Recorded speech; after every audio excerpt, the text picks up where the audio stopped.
Thank you for joining us. I am Jake Long. I am the host of today's gallery interview with Z White, our resident expert in the field of art and an intern extraordinaire here at Cape Media Center. Thank you, Z, for joining us. It's a pleasure. So let's begin with where you began. How did you get into art?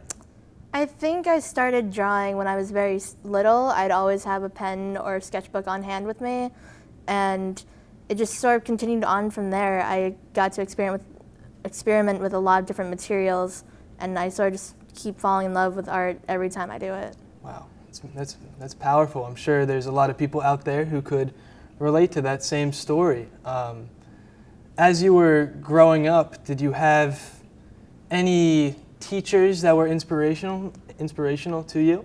I would say all of the art teachers I've had are inspirational to me, whether things have turned out well or bad because of assignments or just how I've handled moving on through my art just with challenges and whatnot.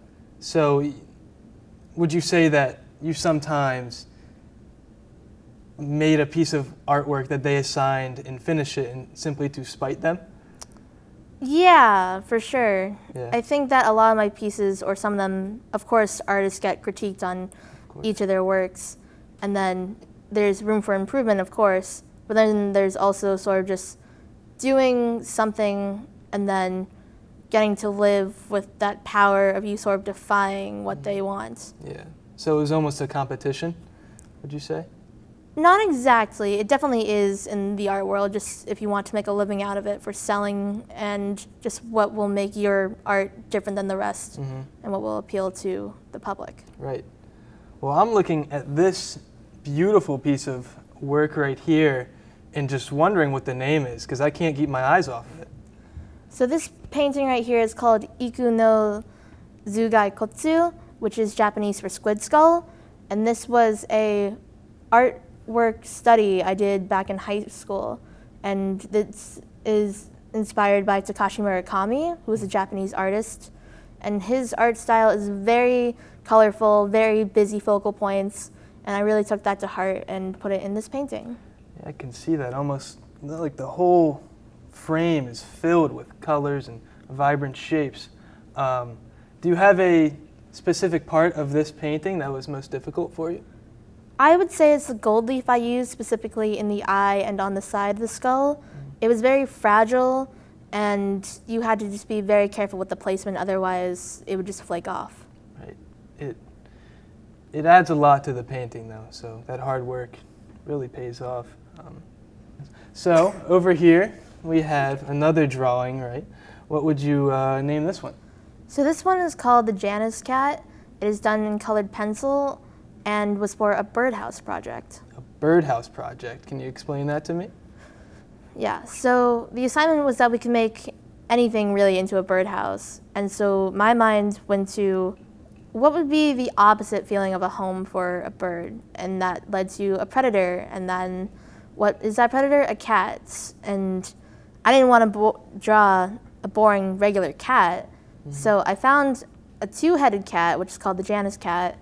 And so the story is that this cat got stuck in the tree where it was chasing the birds, but then it got stayed up there for too long and died. So then the tree sort of grew through its skull, and now the birds use it as their home. Wow. Wow, that's quite the process of life cycle, you could say.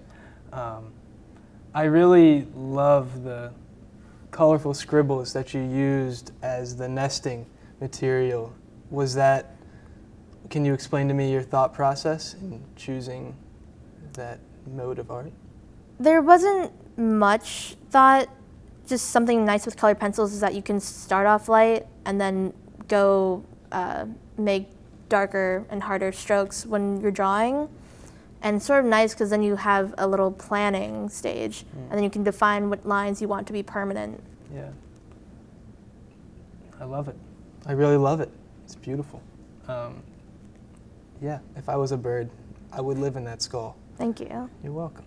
And now we go to our third drawing, right behind Z here. It's tough for her to see, but can you give us a name for this one? This one's called Patterns. Patterns. Oh yeah. There's patterns all over this one. Do you have a specific part of patterns that speaks to you the most? Sort of. The story behind this drawing is that part of it had to do with ourselves, the artist. And so the patterns I drew relate to a lot of different parts of my family, such as Chinese or Indian or Irish culture, as well as Japanese culture, which I'm just very interested in. But then obviously shown in the first circle on the top is a tree. So that sort of just shows roots and like grounding.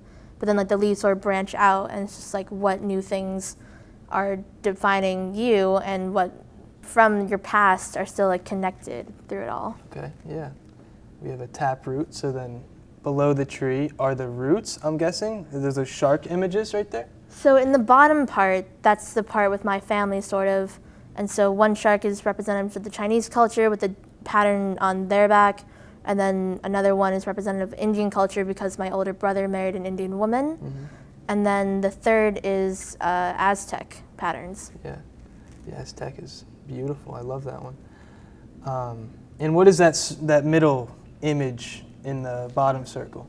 The middle, I believe, is an Irish knot, and that is representative of my mother and her mother, who is my grandmother, and they're both Irish. Yeah. So this is all about family and connections. Yeah. Yeah, that's beautiful. Would you say, so what does your connection to art mean to you? I see art as just outlet of multiple different media forms that you can use to express yourself, such as just drawing, painting, but also as well as music or photography or writing. Just so many different art forms.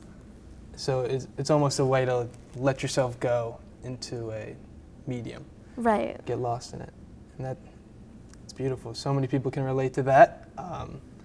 Thank you for gifting us with your beautiful pieces of work.